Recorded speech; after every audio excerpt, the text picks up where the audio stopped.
Je suis très heureuse d'avoir dans ce studio Jean-Claude Beaujour, avocat international spécialiste des questions géopolitiques et américaines, président du Forum Transatlantique. Bonsoir Jean-Claude Beaujour. Bonsoir.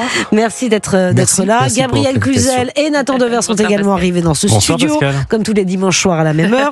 Je suis très contente de vous voir. Nous avons beaucoup de dossiers à aborder, j'attends beaucoup de réponses et d'éclairages de votre part sur beaucoup de sujets. Mais on va commencer peut-être avec ce déplacement d'Emmanuel Macron à Washington.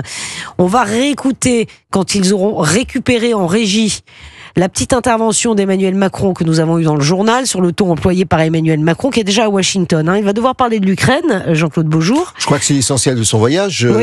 Dites donc les relations commerciales avec les États-Unis, parce qu'il a l'intention de taxer nos produits français de manière substantielle. Il serait peut-être bien, de trouver un accord sympathique pour éviter que nos produits ne se vendent plus aux États-Unis. Oui, on va reparler. Je ne sais pas si vous avez trouvé le son, mais c'est vrai attendez, que... vous inquiétez pas, il y en a peut-être pour 10 minutes, donc prenez tout votre temps. Non, c'est vrai que la question de part et d'autre de l'Atlantique, il va falloir réfléchir et négocier sereinement. Pourquoi ? Parce que non mais attendez, on va se dire les choses. Ouais. Est-ce qu'il a des armes, Emmanuel Macron, ou c'est perdu d'avance, Jean-Claude Beaujour? C'est la question que tout le monde se pose. Parce qu'aller voir Donald Trump avec ses petits bras en tant que chef de l'État de la petite France au niveau mondial... Justement, écoutez-moi, je ne pense pas que ça soit aussi strict que cela. Je ne dirais pas que c'est perdu d'avance, sinon on ne se déplace pas. Une chose est vraie, c'est que ça va être compliqué. Pourquoi ? Parce que Donald Trump, dans sa stratégie, c'est je pose les choses et après les gens se positionnent en fonction de moi. Donc je ne pense pas que le président de la République, en lui disant tu peux pas laisser faire cela en Europe, etc., c'est pas cela qui va faire changer Donald Trump. C'est qu'est-ce que nous avons comme moyen de rétorsion ? C'est est-ce que l'Europe, la France, mais aujourd'hui le président Macron parle aussi au nom de l'Europe, est-ce que nous sommes en mesure de dire on va mener une bataille commerciale sur quels produits ? Parce qu'en réalité, nous avons beaucoup d'intérêts commerciaux nous-mêmes aux États-Unis. Donc il faut, on est sur une marge, j'ai envie de dire sur le fil du rasoir, parce que ça va être compliqué parce que nous avons un tel commerce. On est sur 97 milliards d'échanges de biens et de services entre la France et les États-Unis en 2023. C'est donc un chiffre important.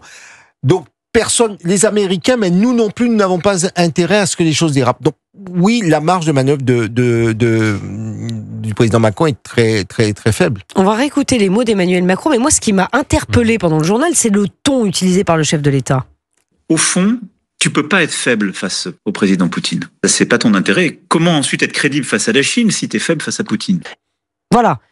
Il disait voilà comment il va parler, il va s'adresser à Donald Trump. C'était ça, effectivement, cet extrait. Je me disais, attendez, on a l'impression qu'ils sont potes. Mais Donald Trump, il est pote avec personne, pardon. Oui, mais on n'est pas. J'ai envie de vous dire, on connaît quand on est chef d'État, on n'a pas de potes, même si effectivement on peut s'entendre plus ou moins. Oui, non, mais j'y arrive. On peut s'entendre plus ou moins. Mais est-ce qu'ils s'entendent vraiment ?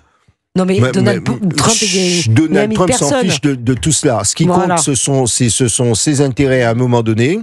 Il a une cartographie à l'instant T, c'est-à-dire que nous sommes en 2025.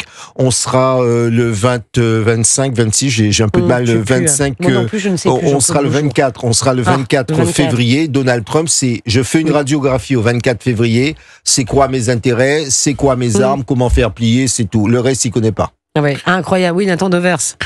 Moi, je crois quand même qu'il s'est passé dans les derniers jours quelque chose d'extrêmement grave, à se questionner sur le rôle de Donald Trump. Il a déclaré que dans l'histoire de la guerre en Ukraine, le dictateur était M. Zelensky. Oui. Bien que sûr. Celui qui avait déclenché la guerre en Ukraine n'était pas M. Poutine, mais M. Zelensky. Il a en gros fait quelque chose d'inédit, que même les républicains une action dont même les républicains, au regard de leur grande tradition, peuvent être choqués, qui est, si vous voulez, de lâcher complètement, totalement, un allié des États-Unis en leur disant allez, sans être vulgaire, mais en tout cas, allez vous faire voir. C'est ça ce qui s'est passé. Et à travers cela, le message qui est adressé à l'Europe, c'est tu peux mourir. Ça ne m'intéresse plus. Ce continent n'est plus l'affaire des États-Unis. Face à cela, je crois qu'il est absolument vital. Est-ce que ça marchera ? Est-ce que ça ne marchera pas ? Je ne sais pas.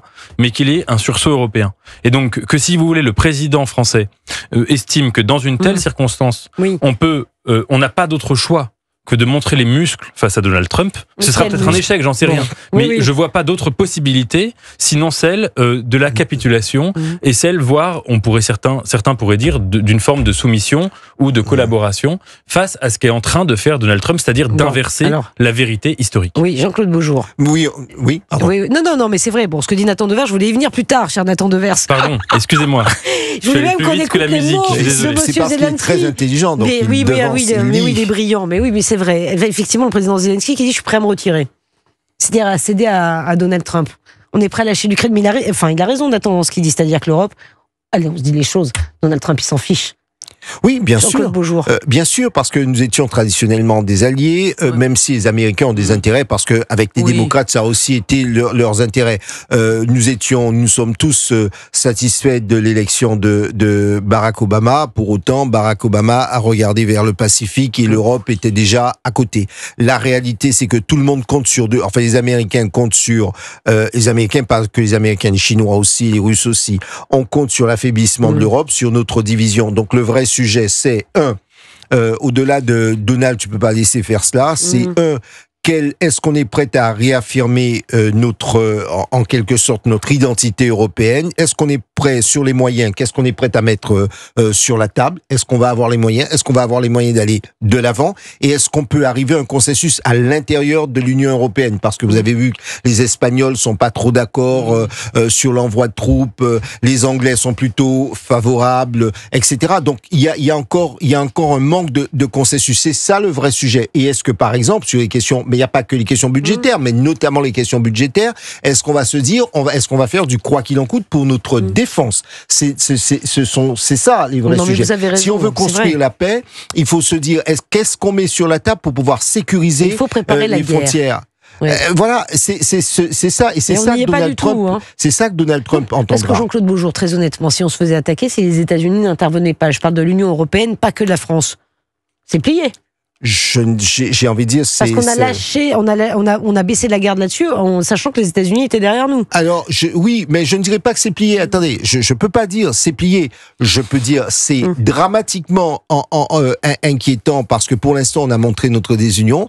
Nous sommes au pied du mur. Moi, ce que je me tue à dire, c'est ça peut être Donald Trump peut être aussi un sursaut pour nous. C'est que voulons-nous en Europe? Est-ce que nous sommes prêts, enfin une fois, à parler d'une seule voix en fait de manière plus unitaire et qu'on fasse pas du 27 des petits morceaux où chacun va. Moi j'y crois pas. Moi j'y crois pas du tout non plus. Non, mais j'ai pas dit que j'avais pardonnez-moi, je ne vais pas maintenir monopoliser la parole. Je ne suis pas en train de dire que c'est fait.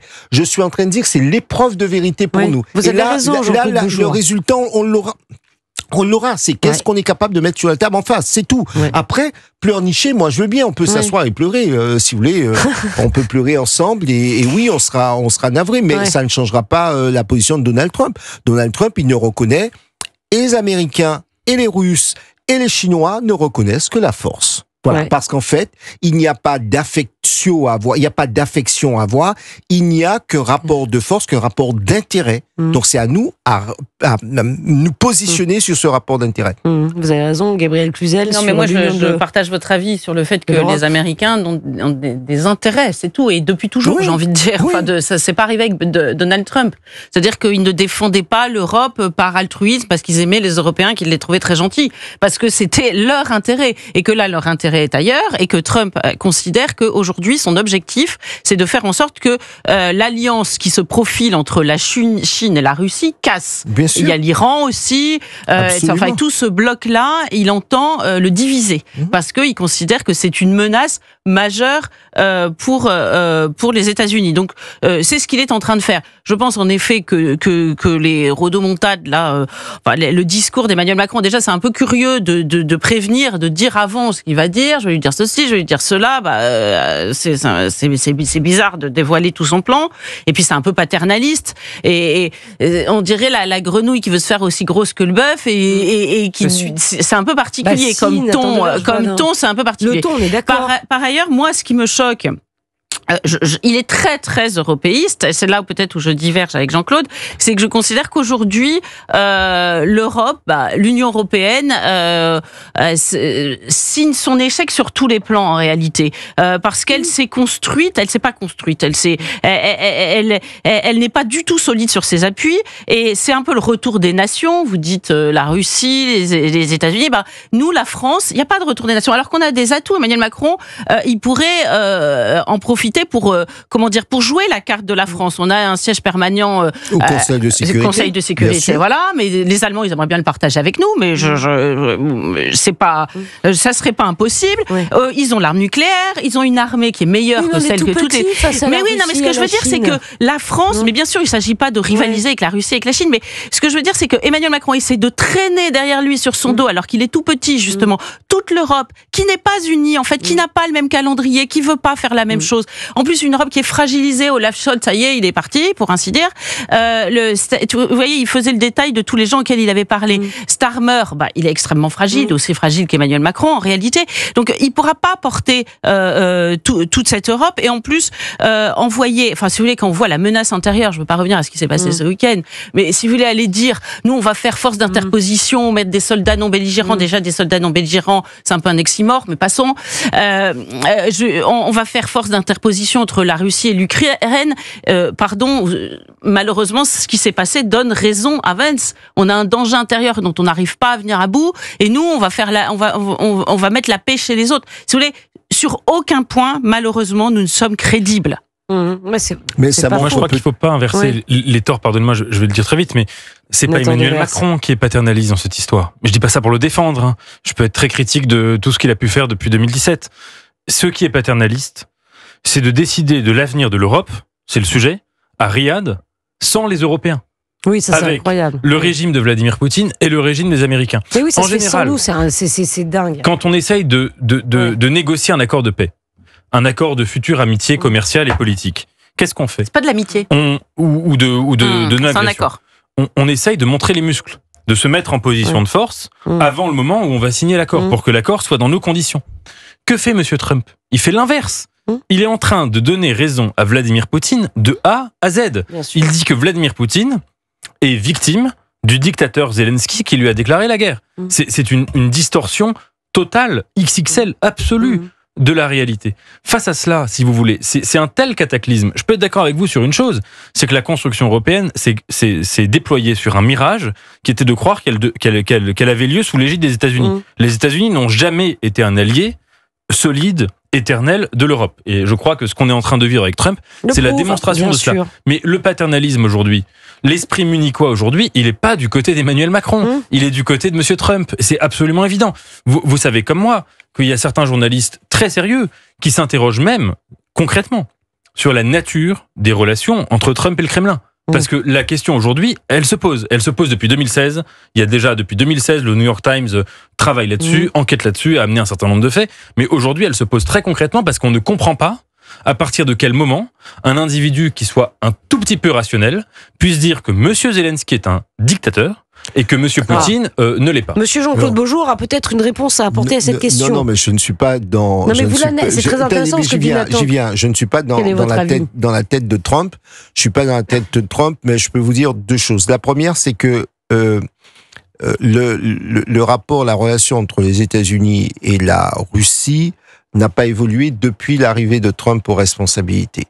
Il y a eu un tournant qui est 2001 avec 9/11, avec les événements du 11 septembre, où la Russie est venue, je dirais, a soutenu les États-Unis dans le cadre de sa politique contre le terrorisme. Et à partir de là, il y a eu une reconstruction de la proximité entre les États-Unis et la Russie, et on retrouve un peu cette relation un peu privilégiée, ou cette tentative de relation privilégiée, y compris sous donc Bush, sous Barack Obama. Donc, ça n'est pas quelque chose de nouveau. Ça, c'est la première chose. La deuxième chose, c'est qu'effectivement, Donald Trump considère qu'il a des intérêts économiques. il a aussi des intérêts économiques. Il a intérêt à avoir une relation économique avec la Russie. La Russie a aussi intérêt à avoir une relation économique avec les États-Unis parce qu'ils ont un volant, la Russie vers les États-Unis a un volant commercial extrêmement faible. Et puis, la Russie a peut-être intérêt à moderniser, à diversifier son économie qui est essentiellement centrée vers l'Europe aujourd'hui. Donc, pour des tas de raisons, cette relation a des motifs de devoir être redynamisée.